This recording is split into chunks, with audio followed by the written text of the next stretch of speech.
So I was revisiting some videos that I'd watched before on the Lippmann and Dewey debate because, sometimes I just try to figure out how I'm supposed to belong in this democracy without just basically, walking into a cesspool of psychological abuse, the nightly news. And so it's kind of good to revisit, what our responsibilities are as citizens in this current sort of democracy. And anyhow, I wandered on to Gramsci talking about cultural hegemony, which it's a thought that you can kind of visit, and it kind of comes back to you in different times, and it adds a little lens to you. And that lens is that the powerful subvert the oppressed by convincing them that a system which oppresses them and unjustly empowers certain segments of society is actually just and natural, and the only way it can be, therefore suppressing the ability to hope and dream for a better world. And that existence in its own, just that ability to try and imagine a better world, is considered heresy. And it's something where, and currently, it's sort of when we talk about commies or something like that, and we're not even allowed to think of that. We're not even allowed to do anything other than say this is the perfect system. And any time that shit goes sour, it seems like it's always because we tried to help the less fortunate.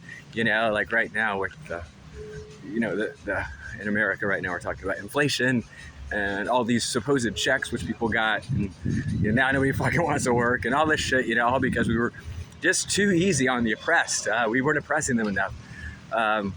But anyhow, so I realized that, when you're trying to build your self-worth, if you're using those tools, if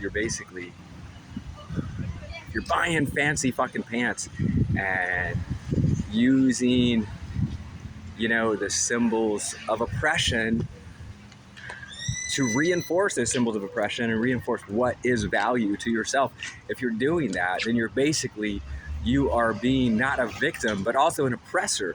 And so, I do that shit. I'll buy some fancy clothes because, even though I really feel it's incredibly important to not be judged on the way that you interact with the marketplace, whether it's spending or productivity as your only fucking human value. But I fall into that. And I think that the true revolutionary, beautiful act of kindness is to find and see worth in other people in a more authentic and beautiful way. And here I am revisiting Mexico, where I think I was maybe a little too enamored in a very naive way with liberation theology and some of the people that were fighting against oppression, like the Zapatistas and the FSLN and the FMLN in El Salvador and Nicaragua. And I'm revisiting that, and the tastes and smells remind me of sort of, a kind of a naive, beautiful time in my life where I became a little more cynical, because the battle between authenticity and subjecting yourself to the dominant worldview and sort of bending the knee and trying to find value inside of that system. It's a long battle, and so that's it. And I would say maybe revisit that Dewey Lippmann debate that they had. I don't know, because maybe it's a little bit more psychologically safe. Maybe, I don't know.